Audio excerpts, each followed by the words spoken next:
আল্লাহর নবী সাল্লাল্লাহু আলাইহি সাল্লাম বলেন, আল্লাহ পাক রব্বুল আলামিন হযরত ইয়াহইয়া আলাইহিস সালাতু সালামকে পাঁচটা নিদর্শন দিলেন। ও ইয়াহইয়া নবী, তুমি এইগুলো বনি ইসরাইলদের লোকদেরকে তুমি কথাগুলো বলে বলে দাওয়াত দাও। ইয়াহইয়া আলাইহিস সালামকে পাঁচটা কথা বলে ঘোষণা দিয়ে দিলেন যে তুমি এইগুলো এই বনি ইসরাইলের যারা আছে তাদেরকে, এই বাইতুল মুকাদ্দাসে যারা বসবাস করে আশেপাশে, তাদেরকে এই কথাগুলোর উপর তাদেরকে দ্বীনের দাওয়াত দাও। আল্লাহর নবী হযরত ইয়াহইয়া আলাইহিস সালাম আল্লাহর হুকুম পাইলেন। তো হুকুম পাওয়ার পরে উনি একটু দেরি করতেছিলেন, দাওয়াতের কাজটা দিবেন করে দেরি হয়ে যাচ্ছিল। আল্লাহর নবী হযরত ঈসা আলাইহিস সালাম ইয়াহইয়া নবীকে গিয়ে বললেন, ভাই ইয়াহইয়া, তুমি যদি বলো এই দিনের কাজটুকু তুমি দিতে ব্যর্থ হয়ে যাও বা তুমি দাওয়াত পৌঁছাতে যদি তোমার কোনো কষ্ট হয়, তাহলে আমি এই দাওয়াতি কাজটুকু বাইতুল মুকাদ্দাসে ডাইকা মানুষদেরকে দাওয়াতের কাজগুলো আমি করব। তখন হঠাৎ করে ইয়াহইয়া আলাইহিস সালাম বুঝতে পারলো যে আসলে আমার পক্ষ থেকে যদি এই কাজ আল্লাহর পক্ষ থেকে হুকুম করা হয়েছে, আর আমি যদি এইগুলো না করি, তাহলে আমার উপর তো বড় ধরনের একটা স্ট্রাফে চলে আসবে, একটা আযাব চলে আসবে, আমি তো ধ্বংস হয়ে যাব। আল্লাহর হুকুমকে যেন আমি যেন করছি। এই অবস্থায় হযরত ইয়াহইয়া আলাইহিস সালাম আর দেরি না করে উনি বাইতুল মুকাদ্দাসে চলে গেলেন। যাইয়া সমস্ত বনি ইসরাইলদেরকে ডাক দিলেন। তদানীন্তনকালের ওখানে যত ইহুদিরা আছে, যত বনি ইসরাইলের যত লোক আছে, সবাইকে আহ্বান করলেন, তোমরা সবাই বাইতুল মুকাদ্দাসে চলে আসো, তোমাদেরকে আমি একটা দিনের দাওয়াত দেব। তোমাদেরকে আল্লাহর পক্ষ থেকে পাঁচটা জিনিসের কথা বলা হয়েছে, এই কথাগুলো আমি আজকে তোমাদের সাথে বলবো। এই কথাগুলো বলে সবাইকে দাওয়াত দিলেন হযরতে ইয়াহইয়া আলাইহিস সালাম। কয়েকদিন পরে এই দাওয়াতের আয়োজন করলেন। বাইতুল মুকাদ্দাসের এলাকায় হাজার হাজার মানুষ উপস্থিত হয়ে গেল। হওয়ার পর আল্লাহর নবী হযরত ইয়াহইয়া আলাইহিস সালাম তাদেরকে আল্লাহর পক্ষ থেকে পাঁচটি কাজের যে নির্দেশ আল্লাহ রাব্বুল আলামিন ওনাকে দিয়েছিলেন, এই পাঁচটি কাজের নিদর্শনের কথা তাদের সামনে উনি প্রকাশ করলেন। উনি প্রকাশ করে দিলেন আর বললেন, এক নম্বর হলো লা তুশরিকু বিল্লাহি শাইআ। হে আমার জাতির লোকেরা, তোমরা আল্লাহর সাথে কাউকে শিরিক করবে না। আল্লাহর সাথে যদি শিরিক করো, আল্লাহ পাক রব্বুল আলামিন ইন্না শিরকা লা যুলমুন আযীম, এটা হলো সবচেয়ে বড় গুনাহ। আল্লাহ রাব্বুল আলামিন কোন জাতি যখন শিরিক করে, ওই জাতিকে আল্লাহ রাব্বুল আলামিন ক্ষমা করেন না, আল্লাহ রাব্বুল আলামিন তারে পবিত্র করেন না। শিরিক এমন এক বড় গুনাহ যে গুনাহটা আল্লাহ পাক কখনো ক্ষমা করেন না। শিরিক হলো আল্লাহর সাথে আল্লাহর সমপরিমাণ কাউকে আরেকজন বানিয়ে ফেলা। এটা আল্লাহ রাব্বুল আলামিন খুব রাগ করেন এবং এটা হলো বড় গুনাহ। আল্লাহ রাব্বুল আলামিন আল্লাহর হাবিবকে যখন মেরাজে গেলেন, যাওয়ার পরে আল্লাহর কাছ থেকে আসার সময় আল্লাহ রাব্বুল আলামিন তিনটা নিয়ামত দান করেছিলেন। বন্ধু, আপনার জন্য, আপনার উম্মতের জন্য আমি নিয়ামত কিছু দান করে দেই। এক নম্বর হলো আমি আপনার উম্মতের জন্য আমি নামাজ দিলাম। দুই নম্বরে নামাজের মাধ্যমে তারা আল্লাহর সাথে বান্দার দিদার হবে। as-salatu mi'rajul mu'minin, মুমিন যখন নামাজ পড়বে, মুমিনের নামাজের মাধ্যমে মুমিনের মেরাজ হবে। আল্লাহ রাব্বুল আলামিন এইজন্য আল্লাহর হাবিবকে নামাজ উপহার হিসাবে দিয়ে দিলেন। আপনার উম্মতরা যদি নামাজ পড়ে নিয়ামতের অধিকারী হয়ে যাবে। দুই নম্বর আল্লাহ রাব্বুল আলামিনের হাবিবকে দিলেন। দুই নম্বরে বললেন কোরআনুল কারীমের সূরা বাকারা শেষের যে আয়াতগুলো আছে, এইগুলো আপনার উম্মতের জন্য নিয়ামত হিসাবে আমি দান করলাম। এটার উপর আমি একটা লম্বা কয়েকটা জন্য আলোচনা করেছিলাম। তিন নম্বরে আল্লাহ রাব্বুল আলামিন আল্লাহর নবীর উম্মতের জন্য আরেকটা বিশেষ নিয়ামত হিসাবে দিলেন। বন্ধু, আপনার উম্মতের জন্য আমি আল্লাহ সব গুনাহ মাফ করব, কিন্তু আপনার উম্মত যেন শিরিক না করে। শিরিকের মতো বড় গুনাহগুলো আল্লাহ রাব্বুল আলামিন ক্ষমা করে না। এই জন্য শিরিক গুনাহটা অত্যন্ত বড় গুনাহ, যেটা আল্লাহ পাক কখনো ক্ষমা করে না। আর যদি কেউ যা শিরকিয়াত করেছেন, অন্যায় করেছেন, সেখান থেকে যদি জনমের মতো আল্লাহর কাছে এসে তওবা করে আল্লাহর কাছে যদি ক্ষমা চায়, আল্লাহ আমার জীবনে অপরাধ হয়ে গেছে, আল্লাহ আমি আমার জীবনে আর এই শিরকিয়াতের মতো কোনো কাজে লিপ্ত হব না, সঠিকভাবে যদি সে ইসলাম ধর্মে গ্রহণ করে, ইসলাম গ্রহণ করার আগে যে শিরকিয়াত করেছিল, ইসলাম গ্রহণ করার কারণে আল্লাহ পাক তার পূর্বের অনেক গুনাহ কি করেন, আল্লাহ মাফ করে দেন। এটা মক্কা শরীফে অনেক সাহাবায়ে কেরাম আজমাইনরা যারা কাফের ছিল, মুশরিক ছিল, তারা যখন ইসলাম গ্রহণ করেছে, আল্লাহ পাক রব্বুল আলামিন তাদের অতীতের গুনাহগুলো ক্ষমা করে দিয়েছেন। আল্লাহ পাক রব্বুল আলামিন আল্লাহর হাবিবকে এই নিদর্শন দিলেন, আপনার উম্মত যেন এই গুনাহ থেকে বেঁচে থাকে, মুসলমান হবে আবার শিরিক করবে। আল্লাহ রাব্বুল আলামিন এই দুইটা জিনিস কখনো কবুল করে না। মুসলমান হওয়ার পরে কোন শিরকিয়া মানুষকে আল্লাহ ক্ষমা করবেন না। এই জন্য মুসলমান হওয়ার পরে যেন কোনো শিরিক না হয়, আমাদের কোনো কর্মে, আমাদের কোনো কাজে যেন কোনো শিরিক যেন জড়িত না হয়, এই জিনিসগুলো আমাদেরকে সব সময় খেয়াল রাখতে হবে। 2 নম্বরে আল্লাহ নবী ইয়াহইয়া আলাইহিস সালাম তার জাতির লোকদেরকে বনি ইসরাইলের সামনে বাইতুল মুকাদ্দাসে দাঁড়াইয়া 1 নম্বর বললেন, তোমরা আল্লাহর সাথে শিরিক করবে না, যদি এই গুনাহ করো আল্লাহ রাব্বুল আলামিন ক্ষমা করবে না। দ্বিতীয়ত 2 নম্বর উনি বললেন, ও আমার জাতির লোকেরা, ওয়া আকিমুস সালাত, তোমরা নামাজ আদায় করবে। তাহলে বোঝা গেল সমস্ত নবীদের বালাই কি ছিল? নামাজ ছিল। আমাদের হয়তো একটু বেশি, কারো কম, এরকম ভাবে প্রত্যেক নবীর সময় কি ছিল? নামাজ ছিল। কারো কোন কোন নবীর উম্মতের 1 বার ছিল, কোন কোন নবীর উম্মতের 40 ওয়াক্ত ছিল, কোন নবীর উম্মতের 5 বার ছিল, এইভাবেই ছিল। হযরত ইয়াহইয়া আলাইহিস সালাম তার জাতির লোকদেরকে বললেন, তোমরা নামাজ পড়বে, তোমরা নামাজ ছাড়বে না। নামাজ যখন তোমরা আদায় করবে, নামাজ আদায় করার সময় তোমাদের নামাজটা যেন একগ্রতার সাথে হয়। অর্থাৎ নামাজ যখন কোন মানুষ পড়বে, নামাজের মাধ্যমে যেমন আল্লাহর দিদার হয়। যখন কোন মানুষ নামাজের মধ্যে দাঁড়ায় যায়, তখন আল্লাহর রহমত ওই বান্দার উপর সরাসরি পড়তে থাকে। সুবহানাল্লাহ। আপনি যখন নামাজে দাঁড়ালেন, তখন আল্লাহর নজরে, আল্লাহর রহমতের ছায়ার নিচে আপনি তখন। সুবহানাল্লাহ।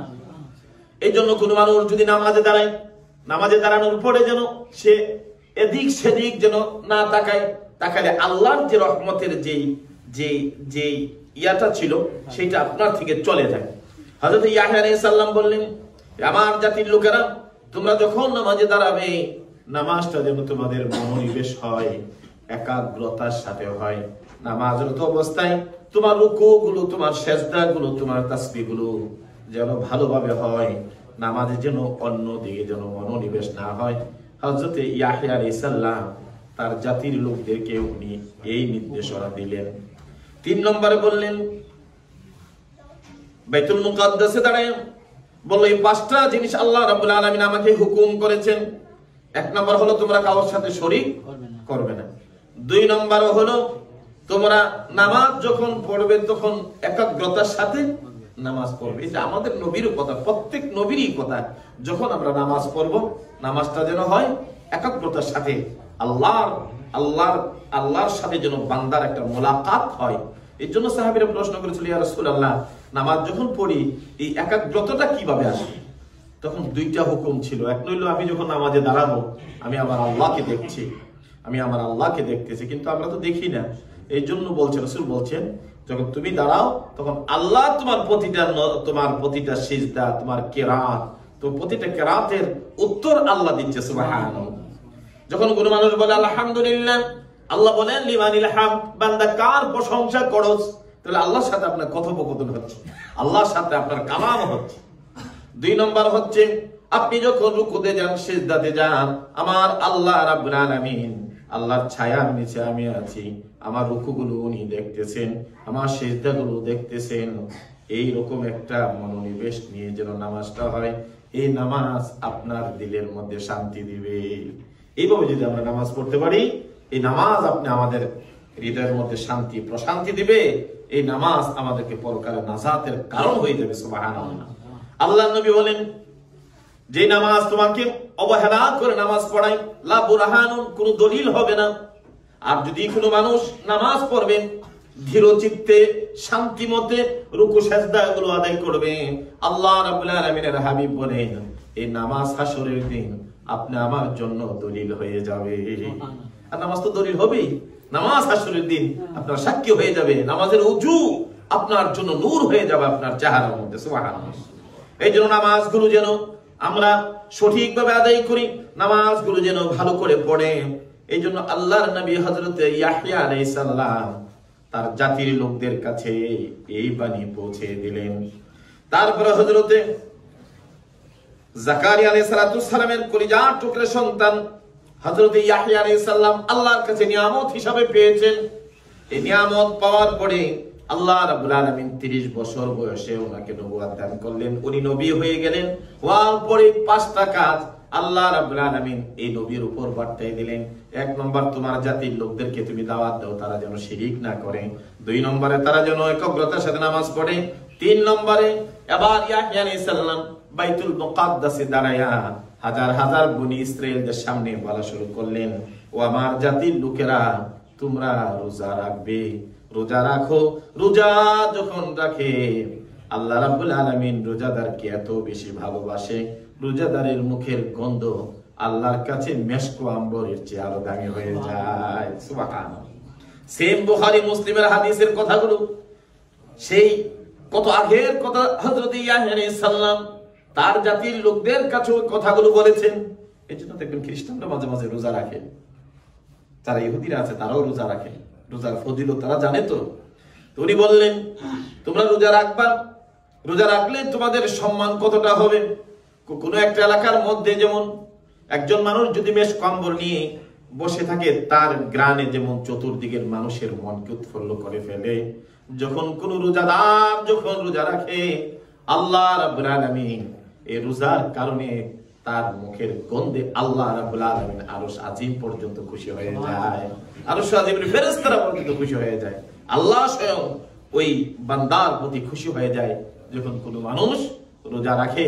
রোজা রাখার কারণে যেই সারাদিন আপনার এই যে ইফতারের আগে যে অথবা রোজা রাখার কারণে আমাদের মুখ থেকে যে সামান্যতম এটা গন্ধ বলেন আর যাই বলেন, এইটা আল্লাহর কাছে সবচাইতে প্রিয়। সুবহানাল্লাহ। এই জন্য এই যে রোজার মতো একটা আমল, এটা সেই নবীর যুগও ছিল, প্রত্যেক নবীদের উম্মতের বেলায় ছিল। কারো কারো উম্মতের 10 দিন ছিলেন, বেশি ছিলেন, কম ছিলেন। আমাদেরকে আল্লাহ পাক রব্বুল আলামিন 1 মাস রোজা দান করেছেন। এই রোজা দেখতে দেখতে যেন কিছুদিন আগে যেন আমরা রোজা শেষ হলো, আবার যেন দেখতে দেখতেই যেন আবার রমাদান আমাদের সামনে চলে আসলো। তো এবছর তো ইউরোপের রোজা আপনাদের জন্য অত্যন্ত খুব সুন্দর রোজা হবে, কারণ এবছর আমাদের দিনগুলো ছোট থাকবে এবং ওয়েদারও তেমন একটা দেখা যাচ্ছে না।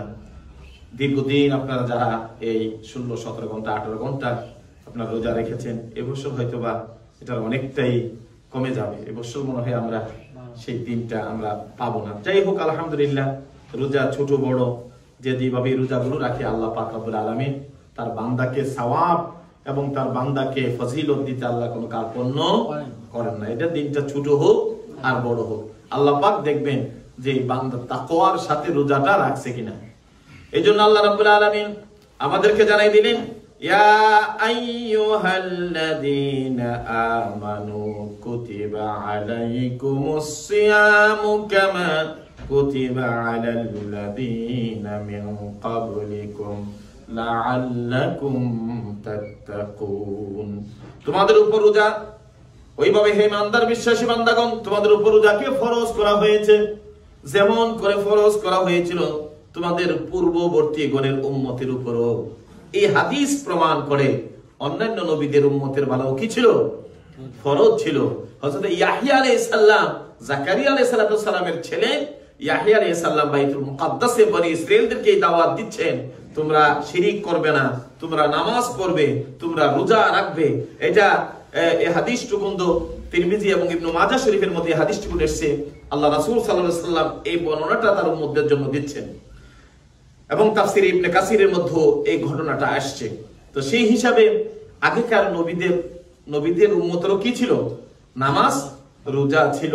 এজন্য আল্লাহ পাক আমাদের মধ্যে আমাদের কোরআনের মধ্যে আল্লাহ জানাই দিলেন, ও উম্মতে মুহাম্মাদি, শুধু তোমাদের উপরেই রোজা ফরজ না, বরং এই ফরজিয়াত রোজাটা অন্যান্য নবীদের উম্মতের ক্ষেত্রেও ছিল, অন্যান্য উম্মতের ক্ষেত্রেও ছিল, আমরা যেন সেগুলো আদায় করি। এই জন্য আগামী ইনশাআল্লাহ দেখতে দেখতে এই শাবান মাসের আমাদের মাঝে চলে আসছে। আজকে আমাদের দ্বিতীয় জুমা, ইনশাআল্লাহ দেখতে দেখতেই চলে যাবে রমাদান আমাদের সামনে। আমরা যেন একে অপরকে উদ্যুক্ত করি রমাদান মাসের ইবাদতে। আপনার মাধ্যমে যদি কোনো ভাই একই সাথে কাজ করেন, সে রোজা রাখে না, কিন্তু আপনার কথা দ্বারা যদি রোজার ফজিলতের কথা, পরকালের ভয়ের কথা বইলা যদি একজন ভাইকেও যদি রোজার এই দিকে আনতে পারেন, সে যে রোজা রাখলো তার প্রত্যেকটা রোজার ফজিলত যত না পাবে সমপরিমাণ আপনার আমল নামার মধ্যে আল্লাহ দিবে। সুবহানাল্লাহ। এই জন্য এই দাওয়াতি কাজটা যেন আমরা সকলেই যার যার জায়গা থেকে আমাদের ভাইদের জন্য করি। অনেকে যারা কাজ করে বলে আমরা বিভিন্ন জায়গাতে কাজ করি 8 ঘন্টা 10 ঘন্টা, হুজুর অনেক কষ্ট, পানি খেতে হয়। আল্লাহর উপর ভরসা করে রেখে দেখো, আল্লাহ পাক তোমার জন্য সহজ করে দিবে। আমরা যেন এই কাজগুলো করি, আমাদের ভাইদেরকে যেন যারা জানা মতে যারা রোজা না রাখে তাদেরকে যেন এই দাওয়াতি, তাদেরকে যেন এই কাজগুলো বললে আপনি একটা বিশাল সওয়াবের অধিকারী হয়ে গেলেন। আল্লাহ পাক রব্বুল আলামিন আপনার আমল নামার মধ্যে সেই সওয়াবটুকু দিয়ে দিবে। যারা রোজা ভয় করে রাখে না, মনে করে যে 7-8 ঘন্টা কাজ করব আর কিভাবে রোজা রাখবো, গলা শুকাই যাবে, পানি খেতে হয়, অনেক ধরনের এই রোগের চিন্তা করে 8 ঘন্টা কিচেনে কাজ করলে প্রচন্ড গরমের মধ্যে গলা শুকাই যা, পানি না খাইলে কিডনি নষ্ট হয়ে যাবে, শরীর নষ্ট হয়ে যাবে, এই যে চিন্তা চেতনা, এইগুলোর থেকে যেন বাহির হয়ে আসে।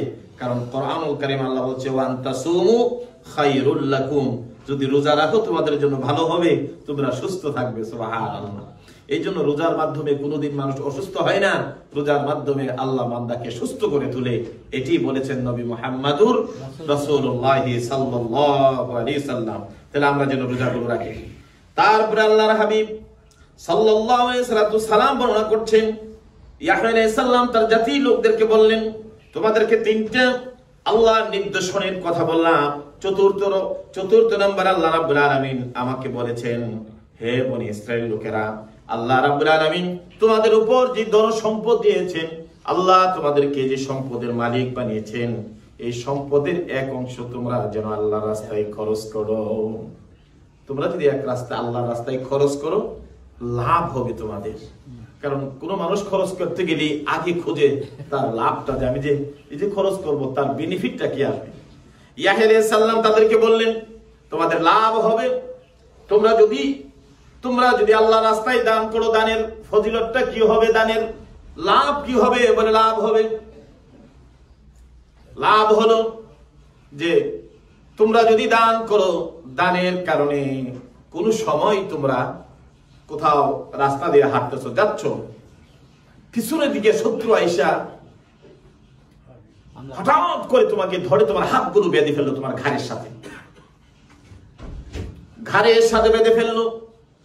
বাঁধার পরে তোমাকে একটা নির্জন এলাকাতে নিয়ে গেল, যাওয়ার পরে আবার তোমাকে হত্যা করা হবে।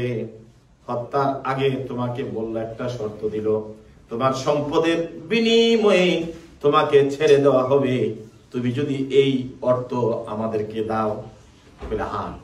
বলে এই কঠিন সময়ে যদি কেউ এই অর্থের বিনিময়ে, যেমন করে এই কঠিন মুসিবত থেকে তাকে জবাই করা হতো, তাকে হত্যা করা হতো, এই মুহূর্তে যেমন সেই মুসিবত থেকে অর্থের বিনিময়ে বেঁচে গেল, কোন মানুষ যদি তার সম্পদ থেকে মাসে মাসে সময় যদি আল্লাহর ঘরে বিভিন্ন জায়গাতে অসহায় মানুষদেরকে যদি দান করে, আল্লাহ পাক আমাদের জীবনের চলার বলার পথে বড় বড় অ্যাক্সিডেন্ট থেকে, বড় বড় রোগ থেকে, বড় বড় কঠিন বিপদ থেকে আল্লাহ পাক তোমাদের উদ্ধার করে দিয়েছে। সুবহানাল্লাহ। এই জন্য আল্লাহর নবী বলেন, আল বালা, যখন কোন মানুষ অসুস্থ হয়ে যায় আর যখন সে সাদাকা করেন, আর সাদাকাতু তারাদ্দুল বালা, আল্লাহর নবী বলেন যখন কোন মানুষ সাদাকা করবে, সাদাকা করার পরে আল্লাহ রাব্বুল আলামিন এই বালা মুসিবত থেকে আল্লাহ মানুষটাকে উদ্ধার করে দেয়।